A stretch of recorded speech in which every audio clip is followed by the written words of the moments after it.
श्री जगदम्बिका पाल जी।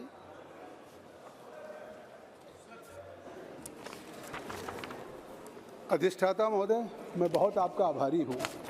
कि आपने एक अत्यंत गंभीर चिंता के विषय को इस सदन में मुझे उठाने का अवसर दिया है। ये चिंता केवल हमारे लिए नहीं है, सत्ता पक्ष के लिए नहीं, बल्कि चाहे सत्ता पक्ष हो प्रतिपक्ष हो, संपूर्ण समाज के लिए। आज आर्टिफिशियल इंटेलिजेंस का इस्तेमाल करके जिस तरह से डीप फेक टेक्नोलॉजी के माध्यम से एक यथार्थबाजी, ऐसा लगता है कि जैसे किसी का चेहरा, किसी की वॉइस से जिस तरह से नकली वीडियो या चित्र या इस तरह से चीज़ें वायरल की जा रही हैं, वो देश की एकता और अखंडता के लिए भी खतरा है। समाज में एक इस तरह की गलत सूचनाएं प्रसारित करके लोगों के बीच में जिस तरीके का चरित्र हनन हो या इस तरह के राष्ट्रीय सुरक्षा के प्रश्न हो, तो ये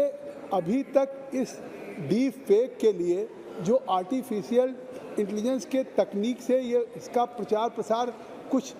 दिनों से इतना बढ़ा है, अभी तक इस पे कोई लेजिस्लेशन भी नहीं है, कोई विधायी कानून भी नहीं है। इसलिए अधिष्ठाता महोदय, इस गंभीर सवाल पे सरकार भी सोच रही है, लेकिन मैं चाहता हूं कि इस तरह की जो पूरे देश में बढ़े। पिछले दिनों आपने देखा कि रश्मिका मंदाना हो